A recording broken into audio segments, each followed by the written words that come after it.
قرآن مجید فرقان حمید کا 8واں پارہ سورہ انعام کے کچھ مندرجات پر کچھ دیر کے لیے گفتگو اللہ اپنی بارگاہ ناز میں قبول فرمائے۔ اللہ کریم ہمیں قرآن مجید کی لذت عطا فرمائے، قرآن مجید کے ذائقوں سے اللہ تعالی ہمیں آشنا فرمائے۔ کفار جو تھے وہ رسول اللہ صلی اللہ علیہ وسلم سے طرح طرح کے مطالبات کرتے تھے کہ ہم اس وقت ایمان لائیں گے جب فرشتے ہمارے پاس اتر کے آئیں گے، یا برزخ اور آخرت کے بارے میں جو باتیں آپ ہمیں بتاتے ہیں وہ ہمارے لوگ وہ کہا کرتے تھے کہ لوگ مر جائیں، مر کے زندہ ہوں، ہمیں آ کے بتائیں گے تو پھر ہم وہ باتیں مان لیں گے اور آپ کے دعووں کی تصدیق کریں گے۔ تو قرآن مجید کے 8ویں پارے کی پہلی آیات مبارکہ میں بالکل شروع میں اللہ نے فرمایا یہ تو دعوے جہالت پر مبنی ہے۔ یہ تو جہالت ہے نا کہ آپ کہیں کہ یہ سارا کچھ پہلے ہمیں کر کے دکھایا جائے۔ دیکھیں نا، برزخ اگر واضح کر دی جائے، قیامت پہلے ہی دکھا دی جائے تو پھر وہ قیامت تو نہ رہی۔ کہتے ہیں جی ہمیں پہلے دکھاؤ، کوئی مار کے آئے ہمیں آ کے بتائے تو پھر وہ دوسرا جہان کیسے رہا؟ تو اللہ کریم نے فرمایا یہ جہالت ہے اور نہ ماننے کے تمہارے بہانے ہیں۔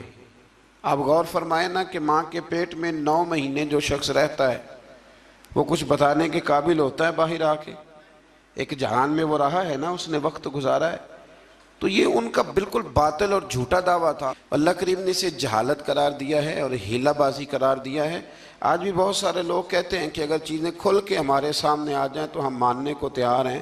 تو بھئی جب کھل کے آ جاتی ہیں نا چیزیں تو پھر عذاب بھی ساتھ آتا ہے، پھر کوئی اگر نہیں مانتا تو اسے سزا بھی فوراً ملتی ہے۔ اللہ سمجھنے کی توفیق دے۔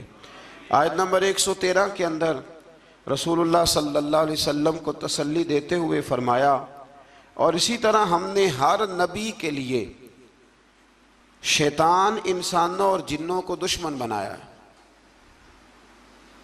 شیطان انسان، یہ قرآن مجید نے جملے استعمال فرمایا ہر نبی کے لیے اسی طرح ہم نے شیطان انسانوں اور جنوں کو دشمن بنایا ہے، جو لوگوں کو دھوکے میں ڈالنے کے لیے ایک دوسرے کو خوشنما باتیں، اچھی اچھی باتیں القاء کرتے ہیں، ذہنوں اور دلوں میں اچھی اچھی باتیں چھوڑتے ہیں، اچھی اچھی باتیں، حالانکہ ہوتے وہ دشمن ہیں، ہوتے وہ شیطان ہیں۔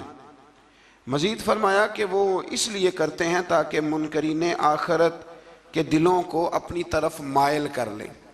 وہ خود لوگوں کو یہ بہانے سکھاتے ہیں اور خوشنما باتیں۔ آج بھی بہت سارے لوگ انسانی روپ میں آ کر کے لوگوں کو مختلف قسم کی باتیں بتلا کے انہیں گمراہ کرنے کی کوشش کرتے ہیں۔ ہمیں یہ سمجھ لینا چاہیے کہ بات انسان کی نہیں دیکھنی، سامنے والا کیا کہہ رہا ہے یہ نہیں ہم نے دیکھنا، ہم نے تو یہ دیکھنا ہے کہ رب کیا فرماتا ہے اور اللہ کے رسول کیا فرماتے ہیں۔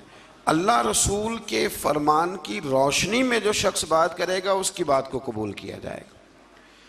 آیت نمبر 118 سے لے کر 119 میں فرمایا کہ جس حلال جانور پر ذبح کے وقت اللہ کا نام نہ لیا جائے اسے نہ کھاؤ، اور جس پر نام لے لیا جائے اسے کھا لو۔ اور فرمایا کہ یہ جو حرام جانور ہے ان کی تفصیل ہم نے کھول کے بیان کر دی ہے، یہ تمہارے لیے جائز نہیں ہے۔ ہاں، حالت اضطراری میں ایسی حالت آ جائے کہ اب مر جاؤ گے بغیر مردار کھائے تو اب تمہارے لیے وہ کھانا جائز ہو جائے گا۔ یہ جو مردار اور حرام ہوتا ہے یہ صرف اس وقت جائز ہوتا ہے جب بندہ مر رہا ہو، لیکن انسان بالکل تندرست ہو اور بالکل وہ ٹھیک ٹھاک ہو پھر بھی حرام کھائے تو یہ اس کے لیے درست نہیں ہے۔ یہ تو مرنے لگے کچھ نہ ملے تو تب اس کے لیے جائز ہے۔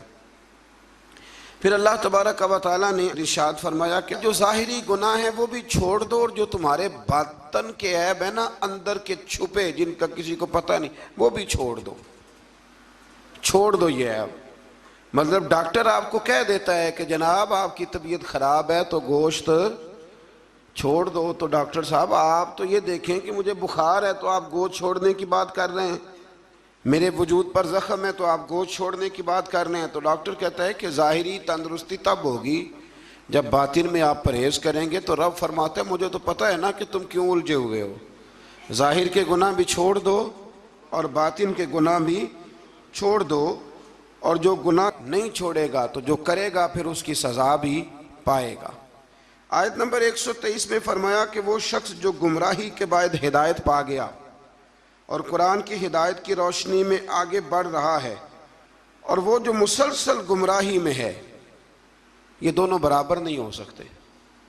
ایک جو ہدایت کے راستے پہ چل رہا ہے اور جو گمراہی کے راستے پہ چل رہا ہے، یہ دونوں برابر ہو سکتے، ان میں بڑا فرق ہے۔ آیت نمبر 124 میں اللہ تبارک و تعالیٰ نے ارشاد فرمایا کہ اسی طرح ہم نے ہر بستی میں اس کے مجرموں کو سردار بنایا ہے، اور وہ وہاں فریب کاری کریں اور ان کے دجل و فریب کا وبال انہی پر پڑے۔ انوکھی بات ہے ذرا۔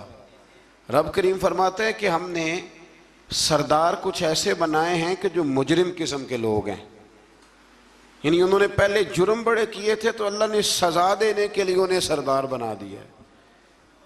اب بہت سارے لوگوں کا وبال ان پر پڑے گا، قوموں کا، اور وہ تباہ ہو جائیں گے۔ وہ کہتے پھرتے ہیں اللہ نے بڑی عزت دی ہے، حالانکہ یہ اللہ نے انہیں سزا دی ہے۔ دیکھیں نا، نبی کریم علیہ السلام نے فرمایا کہ جس شخص کو کہا گیا نا کہ فیصلہ کرو، منصف بنایا گیا، دو لوگوں کے درمیان اسے عدل کرنے کے لیے کہا گیا، فرمایا اسے تو بغیر چھری کے ذبح کر دیا گیا۔ کوئی آسان کام ہے فیصلے کرنا، عدل کرنا، لیکن یہاں بڑا شوق ہے، آپ کسی کو بھی اٹھ کے کہیں تجھے سیاست میں داخل کرائیں، ہر تیسرے آدمی کو، تو سب تیار ہیں، بالکل تیار بیٹھے ہیں، کسی کو کسی جگہ بھی آپ الیکشن میں اتار سکتے ہیں، ریڈی ہیں لوگ۔ لیکن فرمایا کہ مجرموں کو بعض جگہ پہ ہم نے سردار بنایا تاکہ ان پر بہت ساری چیزوں کا وبال۔ یہ قرآن پاک ہے، یہ 8واں سپارہ ہے، یہ سورہ انعام پڑھ رہا ہوں، یہ آیت نمبر 124 ہے، اور اس آیت کی اینک لگا کے پھر آپ دیکھیں کہ کتنے کتنے بڑے مجرم دنیا میں حکمران بنے ہوئے ہیں۔ یہ اینک لگا کے آپ دیکھیں گے تو آپ کو پتہ چلے گا۔ اسی طرح آیت نمبر 125 میں فرمایا جب ان کے پاس کوئی نشانی آتی ہے تو کہتے ہیں کہ ہم ہرگز ایمان نہیں لائیں گے حتیٰ کہ ہمیں بھی اسی کی مثل دیا جائے جس طرح کے رسولوں کو دیا گیا ہے۔ کہتے ہیں ہم پہ بھی وحی آئے، ہمارے پاس بھی فرشتہ آئے تو پھر ہم ایمان لائیں گے۔ تو رب فرماتا ہے یہ تو اللہ کو بہتر پتہ ہے نا کہ اس نے اپنے رسولوں کو کیا دینا ہے۔ اب یہاں یہ مسئلہ بن گیا کہ لوگ کہتے ہیں بعین ہی وہی چیز ہمیں بھی نظر آئے گی تو پھر ہم آگے بڑھیں گے۔ اللہ کریم نے فرمایا یہ رب کریم کو زیادہ پتہ ہے۔ آیت نمبر 126 کے اندر فرمایا سو اللہ جس کو ہدایت دے اس کا سینہ اسلام کے لیے کھول دیتا ہے، اور جس کو اللہ گمراہی مقدر فرماتا ہے یا فرمانا چاہتا ہے تو اس کے سینے کو قبول حق کے لیے گھٹا ہوا اور تنگ کر دیتا ہے۔ جب لوگ گناہ کرتے ہیں نا تو ان پر ہدایت کے راستے بند ہوتے ہیں۔ ان اللہ لا یہدی القوم الفاسقین، قرآن مجید نے ایک جگہ پہ کہا کہ اللہ فاسقوں کی قوم کو ہدایت نہیں دیتا۔ جب گناہ زیادہ انسان کرتا ہے تو اسے بڑی سزا یہ ملتی ہے کہ اللہ تبارک و تعالیٰ اس کے لیے ہدایت کا راستہ بند فرماتا ہے، اور جب انسان نیکیاں کرتا ہے، کوئی خیر کا کام کرتا ہے، پھر اللہ تبارک و تعالیٰ اس کے حق میں رحمت والے فیصلے فرماتا ہے۔ شیخ شہاب الدین سہروردی رحمۃ اللہ علیہ کا میں ایک کال پڑھ رہا تھا، کسی نے ان سے کہا کہ آپ اپنے آپ کو کیسا محسوس کرتے ہیں؟ تو فرماتے ہیں رب کو کوئی نیکی پسند آ گئی تھی تو اس نے مجھے ماں باپ بھی بڑے شانوں والے دیے، استاد بھی بڑے شاندار دیے، اور پھر رب نے میری غوث اعظم شیخ عبد القادر جیلانی سے ملاقات بھی کرا دی۔ تو جب آپ کو نیکی کرتے ہیں تو پھر اللہ آپ کو اچھے اچھے رستے ہدایت کے عطا کرتا ہے۔ آیت نمبر 130 میں فرمایا اسی طرح بعض ظالموں پر بعض کو مسلط کر دیتے ہیں کیونکہ وہ معصیت کے کام کرتے ہیں۔ کئی دفعہ ظالم پر ظالم بھی مسلط ہو جاتا ہے، کئی دفعہ ظالم پر جب آنکھیں کھلتی ہیں تو انہیں سمجھ آتی ہے اوہو یہ تو مجھ سے بھی بڑا ظالم ہے، تو مل جاتے ہیں۔ اللہ سچی توبہ کی توفیق عطا فرمائے۔ اسی طرح آیت نمبر 131 اور 32 میں اتمام حجت کے لیے اللہ کریم نے فرمایا کہ اے جنات اور انسانوں کے گروہ، کیا تمہارے پاس رسول نہیں آئے تھے جو تم پر میری آیات بیان کرتے اور تمہیں اس قیامت کے دن کی ملاقات سے ڈراتے وہ کہیں گے ہم خود اپنے خلاف گواہی دیتے ہیں، خود کہیں گے کہ ہاں ہاں ہم گواہی دیتے ہیں کہ ہم نے غلط کیا، اور انہیں دنیا کی زندگی نے فریب میں مبتلا کر رکھا ہے۔ یہ گواہی اس وجہ سے دی گئی کہ آپ کا رب بستیوں کو ظلماً ہلاک کرنے والا نہیں ہے۔ فرمایا پہلے اللہ ان سے گواہی طلب کرے گا کہ رسول آئے، تمہیں ڈرایا، وہ مانیں گے، اور قرآن یہ فرماتا ہے کہ اپنے خلاف گواہی دیں گے۔ اب اللہ تبارک و تعالیٰ انہیں سزا دے گا، اللہ کسی پر ظلم نہیں کرتا۔ آیت نمبر 137 میں مشرکین عرب کی جہالت کا ذکر ہے۔ جو فصل اللہ تعالیٰ اگاتا ہے اور جو مویشی اللہ پیدا فرماتا ہے، ان میں اللہ تعالیٰ کے ساتھ بتوں کو شریک کرتے، بلکہ بتوں کے حصے کو ضروری اور مقدس سمجھتے۔ اسی طرح اولاد کو قتل کرنا بھی مشرکین کی جہالت ہے۔ آیت نمبر 140 اور 141 میں اس بات کا بیان ہے کہ کفار و مشرکین نے زمانہ جاہلیت میں اپنے جانوروں اور اپنے کھیتوں کو 3 حصوں میں تقسیم کر دیا تھا۔ تو ان آیات میں اللہ نے فرمایا 3 حصوں میں انہوں نے بانٹ دیا تھا۔ وہ مویشی اور کھیت جن کے متعلق وہ کہتے تھے کہ ان سے نفع اٹھانا کسی شخص کے لیے جائز نہیں ہے، یہ ان کے باطل معبودوں اور بتوں کے لیے مخصوص ہیں، ان کو وہی شخص کھا سکتا ہے جس کو ہم کھلانا چاہیں، اور ان کو صرف وہی مرد کھا سکتے ہیں جو بتوں کی خدمت پر مامور ہوں۔ ایک پورا وہ ماحول بناتے تھے کہ یہ جی صرف وہ کھائیں گے جو بت خانے کے محافظ ہیں، اور کوئی نہیں کھا سکتے، عورتیں بھی نہیں کھا سکتی تھیں۔ اسی طرح بعض مویشیوں کو بتوں کے لیے خاص کر کے ان پر سوار ہونا اور سامان لادنا انہوں نے حرام کر دیا تھا کہ یہ جی ہمارے بت کے نام کا جانور ہے، نہ اس پر سامان رکھنا ہے اور نہ ہم نے اس کو کھانا ہے۔ اور بعض جانوروں پر وہ ذبح کے وقت اللہ کا نام ہی نہیں لیتے تھے، یعنی ان کو بتوں کے نام پہ ذبح کر کے ان کا استعمال ممنوع قرار دیتے تھے۔ قرآن نے بتایا کہ یہ ان کی خود ساختہ باتیں۔ ہمارے اندر یہاں فرق کرنا بڑا ضروری ہے۔ جب ہم کوئی جانور کسی مخصوص کام کے لیے مخصوص کرتے ہیں تو وہ دراصل اللہ کے لیے ہی ہوتا ہے۔ کسی بزرگ کو صرف اس کا اصحال ثواب ہو سکتا ہے، اس سے زیادہ اس کی کوئی حیثیت نہیں ہے۔ جس طرح آپ کہتے ہیں کہ ولیمے کے لیے بکرا رکھا ہوا ہے، عقیقے کے لیے رکھا ہوا ہے، ہاں کچھ باتیں غلط ہیں، وہ نہیں ہونی چاہیے۔ مجھ سے ایک دفعہ ایک دوست نے مسئلہ پوچھا کہ ہمارے گاؤں میں خواتین جو ہیں وہ 11 بیویوں کی کہانی پڑھواتی ہیں، اور پھر وہ کچھ لڈو منگواتی ہیں، اور جب اس پر ختم دیتی ہیں تو وہ کہتی ہیں کہ یہ مرد نے نہیں کھانا۔ اللہ تعالیٰ سمجھنے کی توفیق عطا فرمائے۔ میں نے ویسے اس کو یہ جواب دیا تھا، میں نے کہا کہ بیویوں کو بتاؤ کہ لڈو مرد نے نہیں کھانے، حالانکہ بنائے مرد نے ہیں۔ یہ کتنی عجیب بیوقوفی کی بات ہے کہ جس نے بنائے ہیں وہ نہیں کھا سکتا۔ تو یہ اس قسم کی لایانی بے معنی باتیں نہیں ہونی چاہیے۔ عورتوں کو ہمیشہ یہ سمجھنا چاہیے کہ نہ تو وہ کسی کا معجزہ پڑھوا سکتی ہیں، نہ 10 بیویوں کی کہانی پڑھا سکتی ہیں۔ انہوں نے جب بھی پڑھانی ہے سورہ یاسین پڑھوانی ہے، سورہ رحمان پڑھوانی ہے، سورہ ملک کی تلاوت کرانی ہے، سورہ بقرہ پڑھانی ہے، قرآن مجید کو پڑھانا ہے۔ اور بڑا دل کرے کہ قرآن مجید کے بعد بھی ہم نے کچھ پڑھانا ہے تو پھر وہ میرے رسول اللہ پہ درود پاک پڑھوائیں، پھر نبی کریم کی ذات پر درود شریف پڑھائیں۔ آیت نمبر 142 سے لے کر 147 میں اللہ تعالیٰ نے پھلوں، کھیتوں، جانوروں کے ذریعے جو نعمتیں عطا کی تھیں ان کا ذکر فرمایا ہے، اور کہا ہے کہ اللہ تعالیٰ کی ان نعمتوں کو کھاؤ پر اسراف نہ کرو، فضول خرچی نہ کرو، اور شیطان کے نقش قدم پہ نہ چلو۔ پھلوں اور کھیتوں کی پیداوار میں اللہ تعالیٰ نے حق مقرر کیا ہے، عشر، کھیت کا عشر ہوتا ہے، فرمایا اس کو بھی ادا کرو، اور اسی میں حلال جانوروں کی اقسام بھی بیان فرمائیں، اور اس کے بعد ان قطعی حرام چیزوں کا بیان کیا جو پہلے بھی آ چکا ہے۔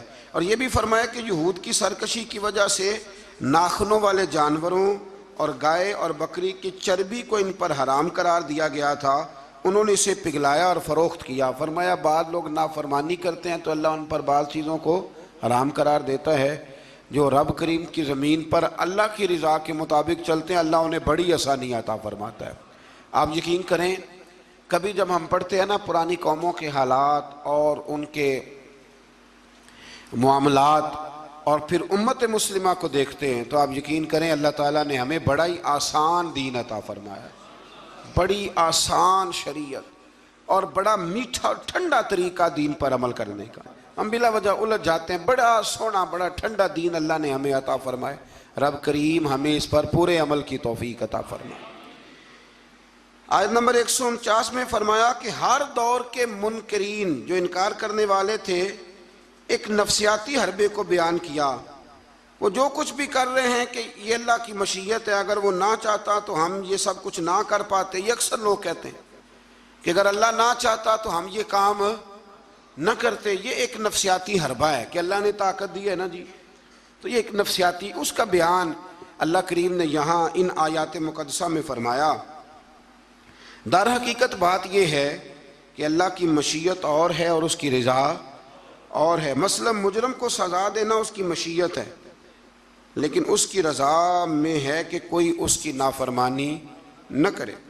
اگر سب کو جبری طور پر اطاعت کے رستے پر ڈالنا اللہ تعالیٰ کی مشیت ہوتی تو پھر کسی کی مجال نہ ہوتی کہ اس کا حکم نہ مانے۔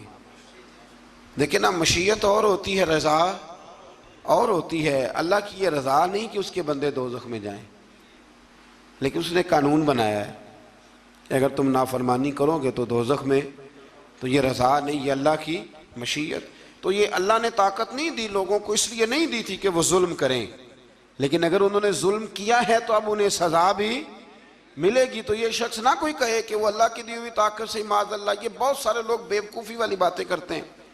ایک دفعہ بزرگوں نے لکھا ہے کہ ایک شخص جو تھا وہ کسی کے باغ سے روز پھل توڑ کے کھا جایا کرتا تھا، تو مالک بڑا سیدھا سادہ تھا، تو مالک اس کو کہتا کہ بھئی تو روز میرے باغ سے پھل توڑ کے کھاتا ہے، تو وہ کہتا باغ بھی اللہ کا ہے، زمین بھی اللہ کی ہے، اور میں بندہ بھی اللہ کا ہوں۔ وہ چپ کر جاتا، سادہ آدمی تھا۔ بہت سارے لوگ کہتے ہیں نا جی آ کے، ایک صاحب مجھے کہنے لگے جی کل میرے ساتھ بڑا عجیب معاملہ ہوا، ایک بندے نے مجھے کہا تجھے قسم ہو اللہ کی جو جیب میں ہے سارا کچھ دے دے، اور میں نے کہا نہیں دینا چاہیے۔ تو وہ مجھے مشورہ دینے لگا، کہنے لگا حضرت جی اس نے اللہ کی قسم دی تھی۔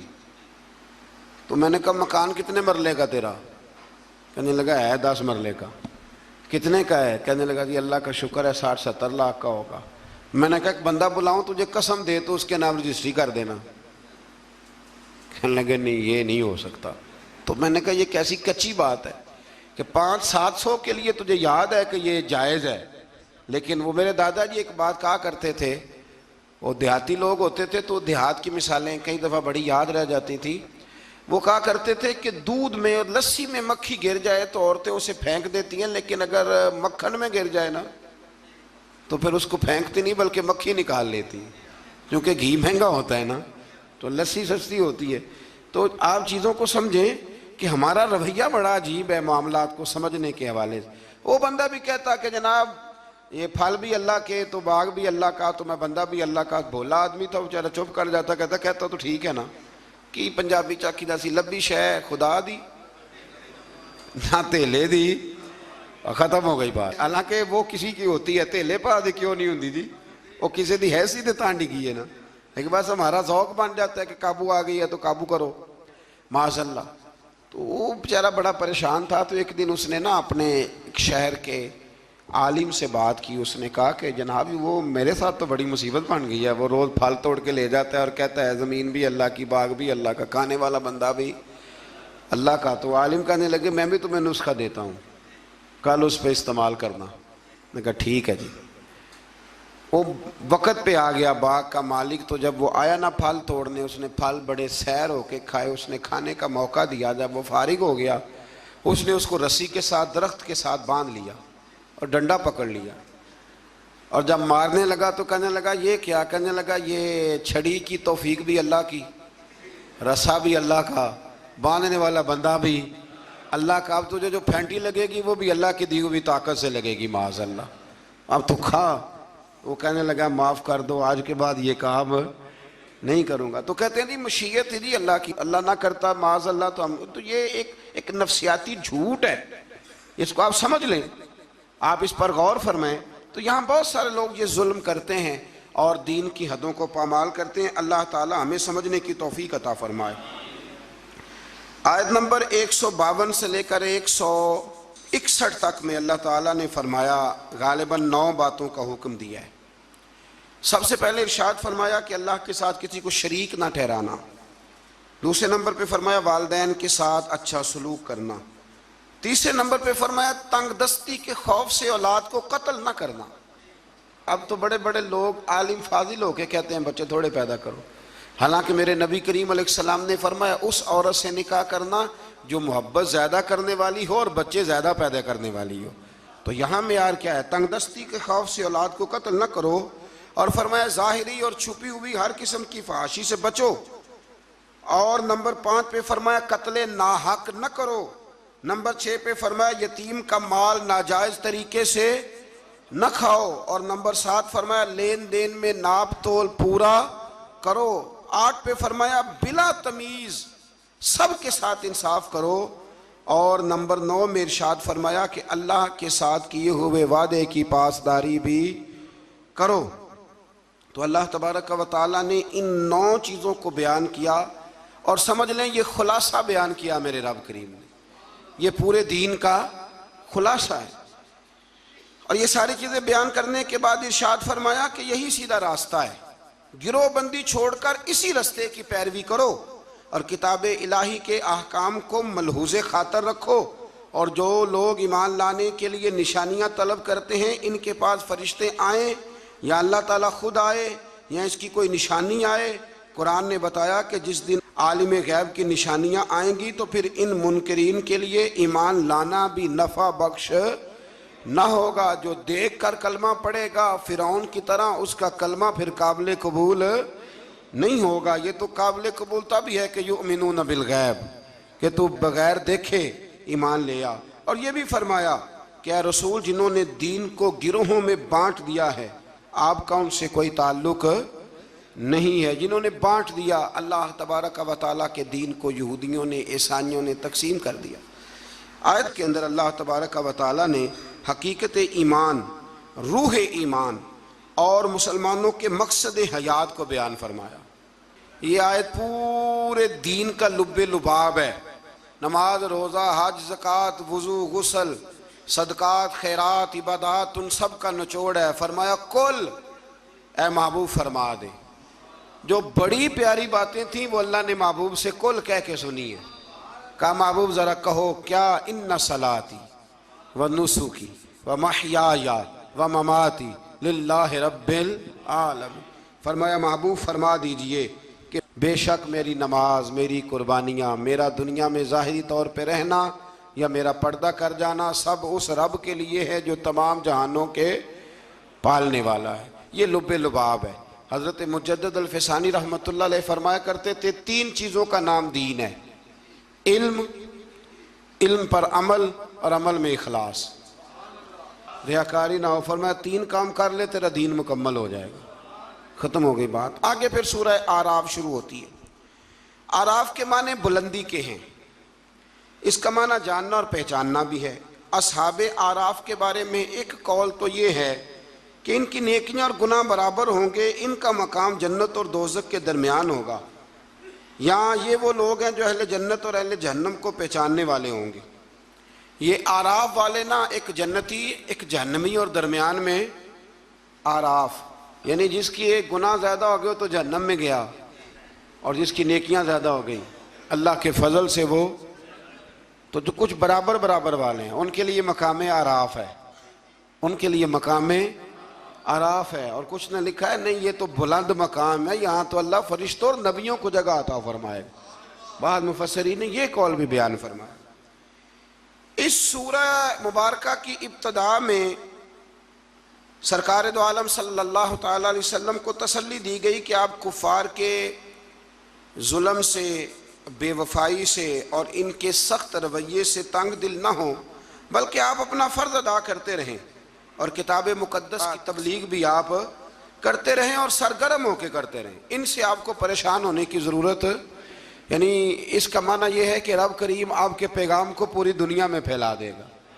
گھوڑا جب دوڑتا رہتا ہے تو وہ اپنی منزل تک پہنچ جاتا ہے، لیکن جو جھاڑیاں اس کے پیروں کو لگتی ہیں وہ لگتی تو ہیں، لیکن اگر وہ چلتا رہے تو وہ نیچے ہی رہ جاتی ہیں۔ تو یہ نبی پاک کے وسیلے سے مجھے تو یوں لگتا ہے رب نے ہمیں سمجھایا ہے کہ تم نہ اپنا کام کرتے رہو، کسی کے سخت رویے کو ملحوظ خاطر لانے کی کوئی ضرورت ہے۔ اس سے آگے آیت نمبر 5 کے اندر اللہ کریم نے بتایا ہے کہ بعض بستیوں میں دوپہر کو سوتے ہوئے عذاب آیا، اور جب عذاب آیا تو پھر ان کے مکینوں نے اقرار کیا کہ ہاں ہم ظالم ہیں، یہ ہمارے ظلم کی وجہ سے آیا۔ قیامت کے دن اعمال کا وزن کیا جانا حق ہے، وزن کیا جائے۔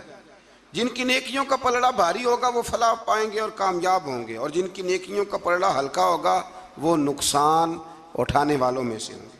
آج میں زمین میں انسان کے آباد کرنے اور ذرائع معاش مہیا کرنے کی نعمتوں کا ذکر فرمایا، اور فرمایا بہت کم لوگ ہیں جو شکر ادا کرتے ہیں، بڑے کم ہیں جو شکر ادا۔ اللہ فرماتا ہے شکر ادا کرنے والے تھوڑے ہیں، اور ناشکری کرنے والے، آٹومیٹک بات ہے، ناشکری کرنے والے۔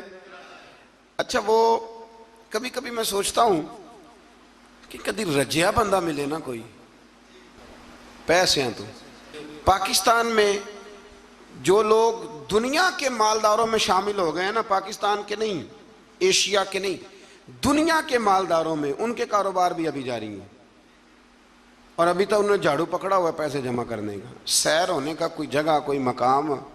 آپ یقین کریں، ایک مشورہ چھوٹا سا، اس پہ عمل کر کے دیکھیں، کبھی نہ زندگی میں کبھی اللہ کی رضا کے لیے تھوڑی دیر کے لیے پیسوں کے دولت کے چکر سے نکل کے بھی دیکھیں، فقط شکر والا ذہن بنائیں۔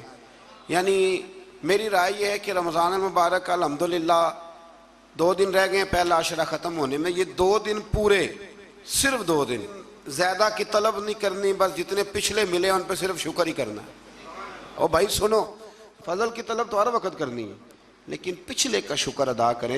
لَإِن شَكَرْتُمْ لَأَزِيدَنَّكُمْ، شکر کرنے سے نعمتیں محفوظ ہو جاتی ہیں اور اللہ ان میں اضافہ فرما دیتا ہے۔ اللہ سمجھنے کی توفیق عطا فرمائے۔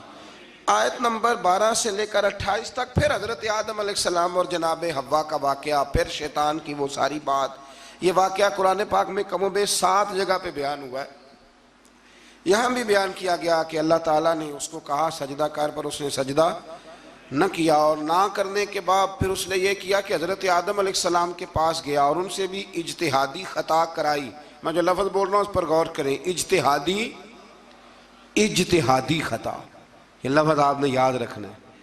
یہ حضور نے فرمایا کہ مجتہد جو ہوتا ہے نا، جو بالغ نظر ہوتے ہیں لوگ، جن کی پوری نظر ہوتی ہے معاملات پہ، وہ اگر کبھی بھول جاتے ہیں تو اس کا مطلب ہے کہ وہ چیزوں کو سمجھنے میں کسی جگہ ان سے اگر بھول ہو گئی تو اللہ اسے ان کی سزا نہیں دیتا، بلکہ وہ ایک اجتہادی خطا ہے، خلاف اولا ہے۔ یہ کام حضرت آدم علیہ السلام سے بھی ہو گیا۔ وہ شیطان نے پھر جا کے ان سے کہا، جب وہ جنت میں چلے گئے تو ان سے جا کے کہنے لگا کہ آپ اگر جس درخت کا پھل کھانے سے اللہ نے روکا ہے، اگر آپ کھا لیں گے نا تو آپ میں حیات ملے گی، کبھی مریں گے نہیں۔ تو پھر وہ پھل انہوں نے کھا لیا۔ پھر آپ اس واقعے کی تفصیلات کو جانتے ہیں۔ ان آیات میں اللہ کریم نے بالخصوص یہ ذکر فرمایا ہے کہ پھر شیطان نے رب کریم سے کہا کہ مجھے مہلت دے تاکہ میں تیرے بندوں کو گمراہ کروں۔ اللہ نے اسے مہلت عطا کی۔ کب تک مہلت دی؟ اللہ تبارک و تعالی نے قیامت تک کے لیے مہلت عطا کی۔ تو میرے بھائی، شیطان مہلت لے کے آیا گمراہ کرنے۔ اب وہ تو آیا تھا گمراہ کرنے، تو اگر ہم اسے پکی دوستی کر لیں، یارانہ ہی کر لیں، ہم اس کو پہچانے ہی نہ اپنے دشمن کو۔ اور قرآن نے درجنوں جگہ پہ کہا کہ صرف دشمن نہیں، تمہارا کھلا ہوا دشمن ہے، اعلانیہ دشمنی کرتا ہے، اسے پہچانیں، اس کا خیال کریں، اس پر توجہ کریں۔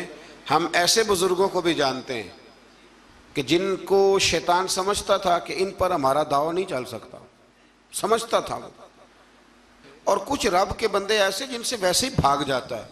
حضور نے فرمایا میرا عمر جس گلی سے گزرے شیطان رستہ ہی بدل جاتا ہے۔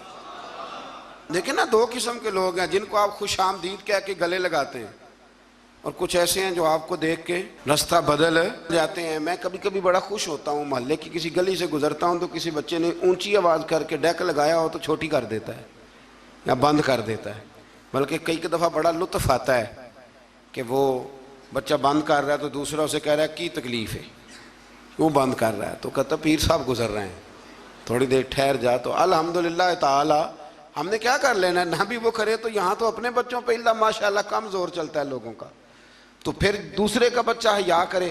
تو کچھ چیزیں ایسی ہوتی ہیں جن کی وجہ سے شیطان کو قابو کیا جا سکتا ہے۔ آیت نمبر 24 میں اللہ تعالیٰ نے بیان فرمایا ہے کہ پھر انہیں جنت سے زمین پہ اتارا گیا اور مقررہ مدت تک کے لیے یہاں رہنا ٹھہرایا گیا۔ پھر اللہ تعالیٰ نے مقصد لباس بیان کیا ہے کہ لباس پہننے کا کیا مقصد ہے۔ فرمایا ہم نے بنی آدم پر لباس اس لیے اتارا ہے کہ ان کی ستر پوشی ہو، ستر پوشی، پردہ ہو اور سامان زینت ہو، اچھے لگے لباس پہن۔ اور سب سے بہتر لباس تقوی کا لباس ہے، اس سے بندے کی زیادہ پردہ پوشی ہوتی۔ پھر بنی آدم کو متنبہ کیا گیا کہ شیطان کے مکر و فریب میں نہ آئیں، اس کو یہ ملکہ دیا گیا ہے کہ وہ تمہیں ہر جہت سے دیکھ لیتا ہے۔ اللہ تعالیٰ نے لباس پردے کے لیے دیا ہے اور زینت کے لیے دیا ہے۔ تو اگر کوئی لباس اس طرح کا پہنے جس سے پردہ ہی نہ ہو رہا ہو، پھر اس کا مطلب ہے وہ لباس کے مقصد کو نہیں سمجھا۔ کھلا لباس پہنے، چست لباس نہ پہنے، وسیع لباس پہنے جس سے آپ کو بہت ساری چیزیں سمیٹنے کا موقع ملے۔ گرمیاں شدید آئیں گی تو بہت سارے نوجوان شارٹ نکریں پہن کے وہ گھومیں گے، انہیں ڈرنا چاہیے اللہ تعالیٰ سے۔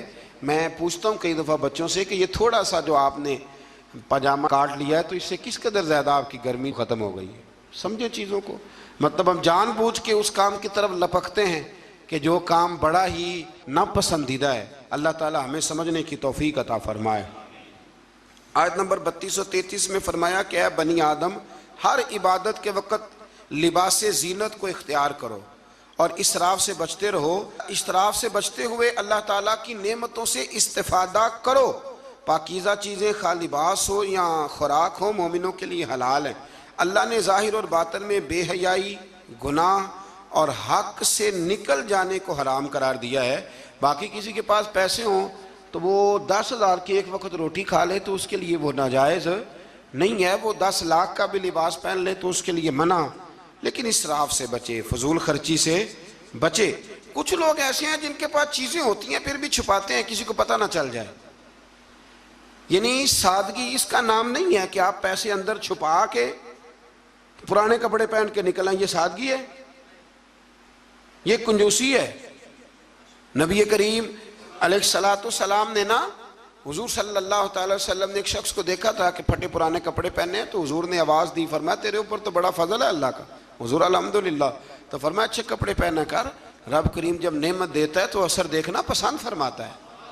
اچھا ہمارے ہاں لوگ سادگی کس کا نام رکھتے ہیں، یعنی کروڑوں روپیہ بینک میں پڑا ہے تو سادگی یہ کپڑے نہیں خریدنے، یہ سادگی نہیں صاحب، یہ کنجوسی ہے۔ سادگی تو یہ تھی کہ آپ وہ سارے پیسہ خیرات کر دیں اللہ کی بارگاہ میں، پھر پتہ چلے گا کہ آپ سادے ہیں۔ پیسے سنبھالے جاؤ اور خرچ نہ کرو۔ یہ تو قرآن و سنت نے ہمیں بتایا ہے کہ تم اپنے وارثوں کے مال کی حفاظت کر رہے ہو۔ اور یہ بھی فرمایا اس آیت میں کہ نماز کے وقت زینت حاصل کرو، اچھے کپڑے پہن کے نماز پڑھا کرو۔ میں ایک مسئلہ کئی دفعہ بیان کیا، پھر عرض کرتا ہوں، میں دوستوں کو کہا کرتا ہوں کہ مسجد کی ٹوپی پہن کے یہاں تو ولیمے پہ بھی جا کے دکھاؤ نا، تو وہاں تم جاتے نہیں تو نماز پڑھنے کیسے آ جاتے ہو؟ تو یہ ٹروزر شرٹ پہن کے یہاں تو تم شادی کے ساتھ بھی جا کے دکھاؤ، تمہارا پتہ چلے۔ تو اگر تم شادی کی تقریب میں ٹروزر شرٹ کے ساتھ ان کپڑوں کے ساتھ نہیں جاتے تو پھر تم نماز پڑھنے کیسے آ جاتے؟ لوگوں کی محفل میں جانا پسند نہیں کرتے تو اللہ کی بارگاہ میں کیسے پسند کر لیا؟ ایک نعت خان صاحب کو ایک دن میں نے دیکھا، بڑا شاندار ویسٹ کوٹ پگڑی اور بڑا خوبصورت لباس محفل میں پھر کچھ دنوں کے بعد ایک شادی میں ملاقات ہو گئی تو ان کا حال ہی بڑا برا تھا۔ اینک بھی کچھ لوگ مطلب لگا لیتے ہیں، مجھے نہیں سمجھ آتی کالی اینک کا کیا ترجمہ ہے، وہ لگا لیتے ہیں، کالی اینک لگائی ہوئی ہے اور جناب بال بڑے شاندار۔ تو مجھے مل گئی تو میں نے السلام علیکم کے ساتھ ہی کہا، میں نے کہا عاشق رسول صاحب کیا حال چال ہے؟ ماشاءاللہ۔ بڑا گھور کے دیکھنے لگے، کہنے لگے پیر صاحب، میں نے کہا خدا کے بندے مجھے بھی دیکھ اور اپنے آپ کو بھی دیکھ، میں الحمدللہ تمہیں جس طرح محفل میں ملوں گا شادی کی تقریب میں بھی اسی طرح ہی ملوں گا۔ یہ کیا بات ہوئی کہ آپ تھوڑا سا رویہ آپ کا بدل جائے جب تھوڑا ادھر ادھر دائیں بائیں جانا ہو؟ یہ کوئی مطلب نہیں ہے۔ اچھا لباس پہن کے آپ نماز پڑھیں گے۔ آیت میں رسول کرام جتنے بھی اللہ کے رسول آئے ان کی اطاعت کرنے والے کو تقوی اور عمل صالح کرنے والے کو جنت کی بشارت، جبکہ کفر تکذیب کرنے والے کو جہنم کی وعید سنائی گئی۔ آیت نے فرمایا کہ اللہ تعالیٰ کی آیات کو جھٹلانے والے اور تکبر کرنے والوں کے لیے آسمان کے دروازے نہیں کھولے جائیں گے، اللہ اکبر، اور نہ ہی وہ جنت میں داخل کیے جائیں گے۔ آیت نمبر 44 میں فرمایا اللہ تعالیٰ نے اہل جنت کے دلوں سے کینہ نکال دیا ہے۔ وہ ہدایت پانے والے اللہ کا شکر ادا کرتے ہیں کیونکہ اسی کے فضل سے ہدایت ملتی ہے۔ جنتیوں کے دلوں میں کینہ تو نیچے دیکھ کے خیال کر لیں، اگر تو کسی کا کینہ نہیں تو انشاءاللہ جنتی ہے، اور اگر کوئی رولا ہے تو پھر بھی میں فتویٰ نہیں دیتا، صرف یہ مشورہ دیتا ہوں کہ رولا دور کر لو، وہ جو اندر معاملہ ہے اس معاملے کو ختم کر لو۔ اللہ سمجھنے کی توفیق عطا فرمائے۔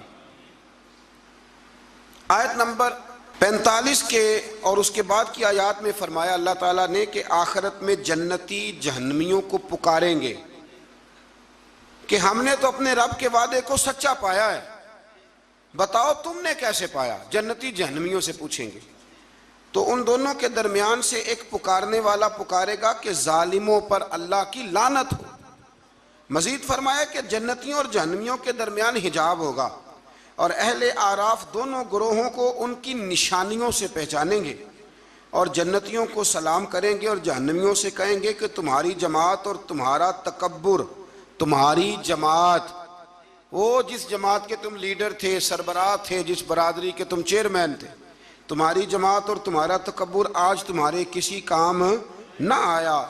جہنمی جنتیوں سے استدعا کریں گے، گزارش کریں گے کہ ہم پر تھوڑا سا پانی انڈیل دو، تھوڑا سا انڈیل دو، اور جو نعمتیں تمہیں عطا ہوئی ہیں ان میں سے تھوڑا سا ہمیں بھی دے دو۔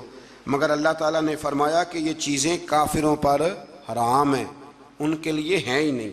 اور جن لوگوں نے دین کو کھیل تماشا سمجھ رکھا ہے، اللہ ان سے فرمائے گا جس طرح تم نے قیامت کے دن کو فراموش کر رکھا تھا، آج ہم تمہیں نظر انداز کر دیتے۔ آیت میں اللہ تعالیٰ کی قدرت کی نشانیوں کا بیان فرمایا، اور اس کے بعد فرمایا اپنے رب کو گڑ گڑا کر چپ کے اس کے عذاب سے ڈرتے رہو، یعنی اپنے رب کو جب پکارو تو گڑ گڑا کے پکارو اور اس کے عذاب سے ڈرتے رہو، اس کی رحمت کے یقین رکھتے ہوئے، اور زمین میں اصلاح کے بعد فساد۔ آیت کے اندر اللہ تعالیٰ نے باران رحمت یعنی بارش کے نظام کے بارے میں بتایا کہ اس کی حکم سے ہوائیں پانی سے بھرے ہوئے بادلوں کو چلا کر لے جاتی ہیں اور بنجر زمین پر برسا کر اس میں اللہ کی نعمتیں پیدا کر دیتی ہیں۔ سبحان اللہ۔ فرمایا ہوائیں بھی میں ہی چلاتا ہوں، بارشیں بھی میں ہی برساتا ہوں، اور تمہاری بنجر زمین کو آباد بھی میں ہی کرتا ہوں۔ تم آتے ہو تو فصل باندھ کے نکل جاتے ہو، پھر کو کہنا عشر دے دو تو کہتا ہے خرچے نہیں پورے ہوندے، پھر سب ادھر الجھ جاتے۔ اسی طرح مردوں کو دوبارہ زندہ فرمائے گا۔ پھر فرمایا کہ اچھی زمین اللہ کے حکم سے سبزہ اگاتی ہے اور خراب زمین باغ و بہار نہیں لاتی۔ یہ مثالیں دے کے قرآن یہ بتاتا ہے کہ انسان کے دل و دماغ کی زمین کا حال بھی ایسا ہی ہے، یعنی پاکیزہ دل و دماغ میں ایمان قرار پاتا ہے اور اعمال کے ثمرات پیدا ہوتے ہیں، جبکہ خبیث دل و دماغ میں خیر کے پھل اور پھول پیدا نہیں ہوتے۔ کہتے ہیں جی میں تو بڑا عرصہ رہا ہوں پر مجھے تو وہاں سے کچھ نہیں ملا، تو اگر آپ پلستر کرا کے گئے ہوں دل پہ سیمنٹ کا تو پھر کیسے ملے گا؟ کچھ ایسے بھی ہوتے ہیں، کوئی آیا اور لے کے چلا گیا۔ ہاں، زمین سرسبز و شاداب ہونی چاہیے۔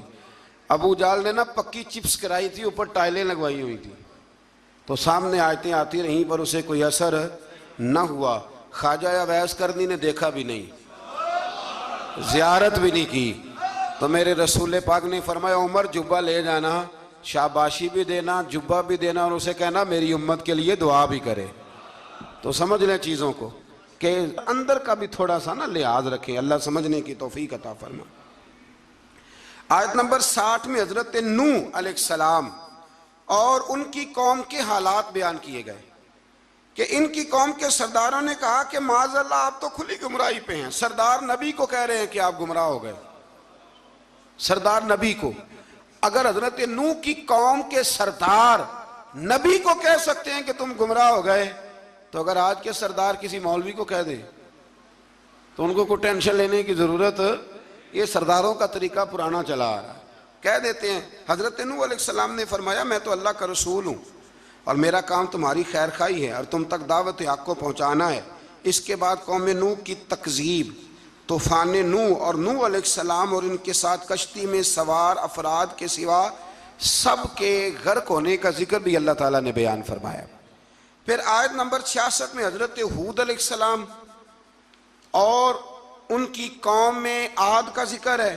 قوم عاد نے بھی اللہ کے نبی پر طعن کیا معاذ اللہ، اور کہا کہ آپ حماقت میں مبتلا ہیں معاذ اللہ، آپ تو احمق ہیں معاذ اللہ ثم معاذ اللہ، نقل کفر نہ باشا۔ پھر ہود علیہ السلام نے اپنی قوم کو وہی جواب دیا جو نوح علیہ السلام نے اپنی قوم کو دیا تھا۔ حضرت ہود نے قوم عاد کو انعامات الہیہ کا شکر ادا کرنے کی تلقین کی، انہوں نے انکار کر دیا، چنانچہ ان پر اللہ کا عذاب اور غضب نازل ہوا۔ آیات الہی کو جھٹلانے والوں کا اللہ تعالیٰ نے دنیا سے صفائی فرما دیا، ختم ہی ہو گئی حضرت ہود کی قوم۔ پھر حضرت صالح علیہ السلام اور ان کی قوم سمود کا ذکر ہے۔ قوم سمود کے مطالبے پر اللہ تعالیٰ نے حضرت صالح کو معجزے کے طور پر چٹان سے حاملہ اونٹنی، یہ بھی انوکھی بات ہے، چٹان سے اونٹنی نکلی اور نکلی بھی حاملہ۔ حاملہ اونٹنی کو پیدا کیا اور انہیں حکم دیا کہ اسے چرنے کے لیے آزاد چھوڑ دیا جائے۔ قوم سمود کے لوگ بڑے طاقتور تھے، یہ نرم زمین میں محلات بناتے اور پہاڑوں کو تراش کر ان میں گھر بناتے تھے، اتنی اللہ نے قوت دی تھی، گویا ان کو اپنی طاقت پر بڑا ناز تھا۔ پھر قوم سمود نے اللہ کے حکم کی نافرمانی کی اور اونٹنی کی کونچیں کاٹ ڈالیں۔ اللہ تعالیٰ نے ان کی سرکشی کی سزا اس طرح دی کہ ان پر رات کو زلزلے کا عذاب آیا، اور صبح وہ اپنے گھروں میں اوندے منہ الٹے منہ مرے ہوئے پڑے تھے۔ اگر کوئی ناقت اللہ، سننا میری بات، کوئی ناقت اللہ کی اونٹنی کی بے ادبی کرے تو اوندا ہو جاتا ہے، تو جو ولی اللہ کی بے ادبی کرے، رب فرماتا ہے میرا اس کے خلاف پھر اعلان جنگ ہے۔ آیت نمبر 81 میں حضرت لوط علیہ السلام اور ان کی قوم کا ذکر ہے کہ وہ بے حیائی میں اپنے زمانے کے سب لوگوں پر سبقت لے گئے، اپنی جنسی خواہش کو غیر فطری طریقے سے پورا کرتے تھے۔ اس کی تفصیل ہے، یہاں وقت نہیں ہے۔ اصل میں یہ جو قوم تھی نا، ان کے پاس باغات تھے بڑے سرسبز و شاداب، تو مہمان بڑے آتے تھے، تو ان کی خواہش تھی کہ مہمان نہ آئیں، بہت زیادہ لوگ آتے تھے، حالانکہ مہمان تو اللہ تعالیٰ کی رحمت ہوتا ہے۔ تو شیطان نے پھر انہیں ایک طریقہ بتلایا، مہمان آتے تو یہ معاذ اللہ مردوں کے ساتھ بدفعلی کرتے، شیطان نے انہیں یہ طریقہ بتلایا، غیر فطری طریقے سے اپنی جنسی خواہش کو پورا کرتے۔ جب اللہ تعالیٰ کے نبی عذاب کا ڈر سناتے تو حضرت لوط علیہ السلام کا مذاق اڑاتے، بالآخر اللہ تعالیٰ نے ان پر عذاب نازل کیا، اور یہ لواطت، مرد کا مرد سے بدکاری کرنا، اس کی سزا اللہ نے یہ دی کہ آسمان سے پتھر برسائے، اور اس طرح ان کا نام و نشان مٹا دیا، یہاں تک کہ لوط علیہ السلام کی وہ بیوی جو قوم میں لوط کی ہم خیال تھی، وہ بھی عذاب سے نہ بچ سکی۔ اور صرف حضرت لوط علیہ السلام اور ان کے ساتھ قبیلے کے جو چند نیک لوگ تھے وہ بچے۔ میں نے ایک دفعہ پہلے بھی بات بیان کی تھی، پھر ایک عرض کرتا ہوں، کبھی کبھی نا نوجوان جب موٹر سائیکلوں پہ اکٹھے بیٹھے ہوتے ہیں، یہ قرآن ہے نا جی، یہ کوئی بے حیائی کی بات نہیں، یہ قرآن ہے۔ قرآن اگر اس بات کو بیان کرتا ہے تو اس کا مطلب ہے یہ ضروری کام ہے۔ تو میں جب ان کو دیکھتا ہوں تو کئی دفعہ دل کو بڑی اذیت پہنچتی ہے کہ مطلب سر عام بچے شرارتیں کرتے ہیں اور ایسی غیر اخلاقی حرکتیں کرتے ہیں کہ جو پڑھے لکھے سمجھدار نوجوانوں کو زیب نہیں دیتی۔ ان کو سمجھنا چاہیے، خیال کرنا چاہیے۔ میں نے پہلے بھی ایک دفعہ کہا تھا، لیکن مسئلہ بتانا میری ذمہ داری ہے، بغیر داڑھی کے جو خوبصورت لڑکا ہوتا ہے اسے امرد کہا گیا، امرد، یعنی اس کا حکم اسی طرح جس طرح آپ کسی عورت کو بے پردہ دیکھتے، وہ امرد ہے بغیر داڑھی۔ اور حضرت سیدنا حسن بصری کے پاس ایک نوجوان آیا تو وہ رو پڑا، آپ نے فرمایا کیوں روتے ہو؟ کہنے لگا حضور میں بڑا پکا حافظ تھا، میں نے 12-14 مصلے قرآن پاک کے سنائے۔ فرمایا پھر کیا ہوا؟ کہنے لگا حضور اللہ نے سزا دی ہے، میں قرآن بھول گیا ہوں۔ فرمایا کس طرح؟ فرمانے لگے ایک بے ریش بغیر داڑھی والے خوبصورت لڑکے کو گندی نظر سے دیکھ بیٹھا تھا، اللہ نے یہ مجھے سزا دی۔